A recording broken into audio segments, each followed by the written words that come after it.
The best top lane champions in Leagues Patch 10.15. There are a variety of League of Legends top laners that counter each other. Some vary in strength based on metas, others vary depending on matchups. For top laners, there are 3 archetypes of champions that fluctuate as the meta changes: hyper carries, support-style champions, and split pushers.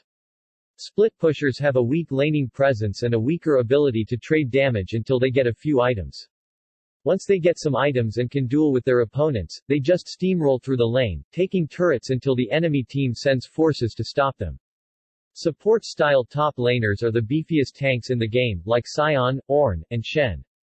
They can trade damage with their lane opponent reasonably well, but their main strength comes from surviving in their lane until they can build up enough tanky items to join their team in all-out team fights. Top lane hyper carries put out insanely high damage in the blink of an eye and can usually hit multiple targets at once with high cleave and AoE damage. This list of top-tier champions can be affected depending on a number of things. Sometimes the meta shifts for no apparent reason other than players' tastes, but usually there's some kind of balance change behind it. It can be difficult to keep up on the flavor of the month champs, so let us do that for you. Here are our top 5 top laners for Leagues Patch 10.15. Number 1. Maokai Pros, strong sustain, lots of crowd control, exceptional teamfighter. Cons, high mana costs. After being away from the Rift for multiple matches, Maokai is back in action. His counters were nerfed into the ground and his item build was buffed up. The most significant buff was to the Bami's Cinder. The item deals a lot of AoE damage if you use crowd control on a champion, and Maokai has plenty of it. He is quite simple to pick up and can also be fun to play due to how his abilities work. He has a great laning phase due to being able to set up ganks for your jungler with his high CC capabilities, though he is quite mana hungry, so prepare to run out of mana if you don't have any mana runes or items. Item build. The Resolve tree is core on Maokai, since it grants him additional damage and sustain via Grasp of the Undying. Demolish will help you to take towers since your tower-taking capabilities are quite low with your kit. Conditions alongside Overgrowth will make you harder to kill by granting you additional armor, magic resist, and health. The secondary sorcery tree will fix your mana issues and the additional cooldown reduction will allow you to use your crowd control more often. Ability priority. Maokai's skill priority is R greater than Q greater than W greater than E. Your Q is the easiest ability to farm with, so it is maxed first. W is maxed second to have a point-click crowd control more often, which allows you to get onto carries more often or help set up ganks for your jungler. E is max last. For it to be effective it needs to be placed in a bush. In teamfights you will most likely not have a bush near you, so you'll lose a lot of utility if you max it. Game plan. Your goal as a tank in the top lane is to not lose the game, scale into the mid-game, and purchase your core items. You can set up ganks for your jungler quite well with all the slows and roots in your kit. Pre-level 6 you can flash in with W then follow up with AQ to allow your jungler to secure a kill easily. After level 6, you can initiate with your ultimate then follow up with your basic combo. In teamfights, look for flanks to surprise the opponents, throw your ultimate to cut them in their tracks, and engage with your W followed up by a Q. Remember to auto-attack often to proc your passive and get healed up frequently in teamfights. Number 2. Darius Pros. Strong 1 vs 1 duelist. Exceptional sustain. Good at punishing immobile champions. Cons. No dash. Falls of in later stages of the game. The Duke of Dunk is a very strong pick in the meta simply because of how much raw damage he deals if you're a melee champion. If you're ranged, or a Pantheon, he's going to have a tough time getting close enough to deal damage, but there aren't many melee champions that can match his power early in the game. He has one of the best level 1 damage outputs in the game, and he's excellent at getting an early snowball rolling to run away with the match. Item build. The Precision tree is one of the core trees on Darius. While there are some players who prefer to go for Sorcery main for Phase Rush, most go for Conqueror since it grants you a lot of damage and healing when stacked up. The Precision tree is very good since it gives you additional sustain via Triumph in teamfights and the Legend. Alacrity will make your attacks more fluid and more frequent. Additionally, Last Stand does increased damage when low on health. The secondary Sorcery tree will make you stick easier onto the enemy champions since mobility is the biggest problem of Darius. Ability priority. Darius' skill priority is R greater than Q greater than E greater than W. You want to max your Q since it is your primary wave clear ability, alongside heal, and poke. E max second over W since you need the lower cooldown on the drag. It's better to have a gap closer more often than the additional damage from W. Game plan. Darius is one of the strongest early game fighters. His passive alongside Conqueror allows for easy outplays on both the enemy top laner and jungler. Engage in your opponent with E when he tries to go for last hits, stack your passive, and let them bleed. If they try to engage on you, your passive alongside Conqueror will overpower most top laners and give you a chance to pick up easy kills. In teamfights, look for the immobile carries and charge towards them with Ghost or Flash. They are the easiest targets to pick off and allow you to get your passive stack to be stronger for the remainder of the teamfight.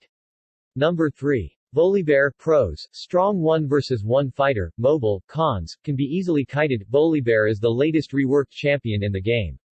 He received both visual and kit updates to bring him in power with the more recent releases such as Set, Aphelios, and Senna.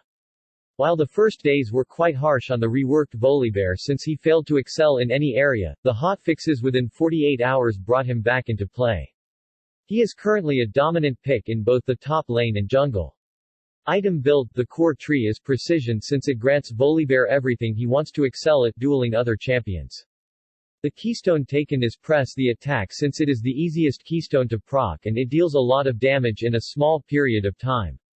Other notable runes which help Volibear be the Thunder Bear of his team is Triumph, Legend, Tenacity and Last Stand to increase the damage if you're low on health. The secondary rune page is more flexible, with most players preferring the sorcery page for the additional movement speed from Nimbus Cloak and the additional cooldown reduction from Transcendence. Ability priority. Volibear's skill priority is R greater than W greater than Q greater than E. The W max allows you to outduel anyone in the top lane or during the later stages of the game where you're split pushing. Q max is second to make you more mobile and E max is last due to its utility being much lower compared to Q or W. Game plan. The Volibear is still in a testing phase with players experimenting which builds are better. Some players are going for Doran's Shield to have more sustain in the laning phase, while others go for the Doran's Ring to have more damage early on. There is no wrong starting build, take whichever makes you feel more comfortable. Corruption Potion is also a good start. With the press the attack keystone, your main goal is to look for opportunities to catch your opponent off guard and get a good trade-off by using your W alongside proccing the keystone. After you have used your W and keystone, back off and wait for its cooldowns. Your trading pattern is going to be this until you get your core items.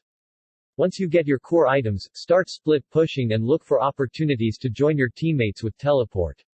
Number 4. Wukong. Pros: strong 1 vs 1 duelist, exceptional sustain via passive, high impact ultimate. Cons: high mana costs. The Monkey King is back in action after his recent rework.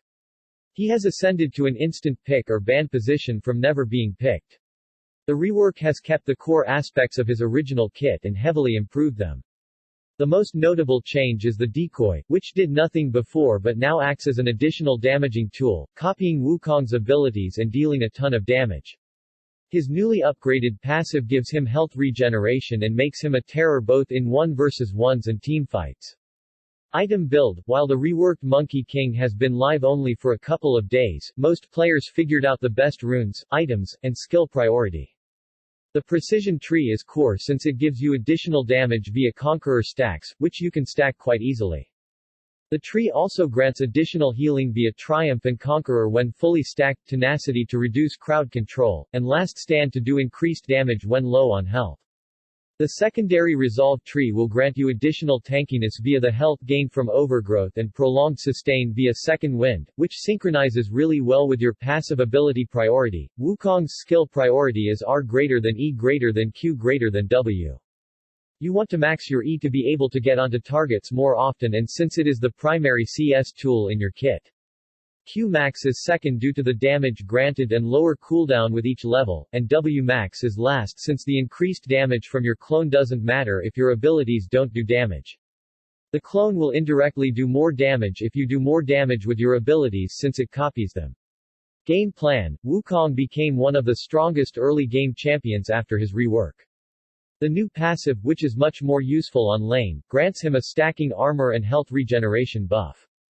This buff combined with the runes above will make you extremely tanky and hard to kill, especially if you get 10 stacks of Conqueror. Once you get out of the laning phase, look for opportunities around the map when your ultimate is up. You can go for a fast combo, pop ultimate, and do your combo again once basic abilities are off cooldown, then use ultimate again. This will unleash devastating amounts of damage on anyone. In mid to late game team fights, look for out of position carries and try to flank them before they can react. Use your clone wisely, you can knock up enemies with it as well. If you position it properly, you could CC an entire team even if they're split. Number 5. Camille. Pros: great duelist, can dash over walls, game-changing ultimate. Cons: item reliant, high skill cap. Camille is a powerful pick in the current meta. She singles out immobile carries easily and can destroy them in the blink of an eye. While she has some weaknesses such as being item reliant and having a high skill ceiling, the glaring pros of picking her grossly outweigh all cons she currently has. Item build: Camille is flexible with her rune choices. The current most popular one is the Resolve primary tree with Precision as secondary. Resolve grants her access to the grasp of the Undying Keystone alongside Shield Bash, Bone Plating and Overgrowth to make her deceptively tanky. Precision as a secondary tree grants her access to Legend, Triumph for those pesky low health plays and Alacrity to increase your attack speed and overall DPS. Ability priority: Camille's skill priority is the following: R greater than Q greater than E greater than W. You want to max the Q since it is your main damaging tool. It will also allow you to get Trinity Force procs more often with the lower cooldown. After maxing Q first, focus on maxing E for the additional mobility.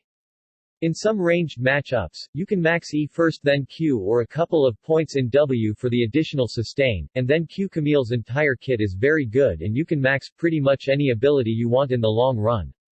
Game plan: Camille is one of the strongest top laners currently. She scales well with offensive items, making her extremely annoying and difficult to deal with. Look to punish the enemy when they go for minion kills by doing a simple combo of Q, auto, improved Q to deny him the experience and gold. With Trinity Force completed, look for offensive plays all around the map. Your base damage combined with the damage from Trinity Force makes you a force to be reckoned with. If you have enough gold for a Tiamat or Ravenous Hydra, you will become unstoppable and the enemy will have to send multiple members to stop you. Remember to ward if you're going to push aggressively and look for teleport plays in the backline of the opponent. A simple teleport behind followed up by AE into R on a carry can decide the game in the mid or late game easily.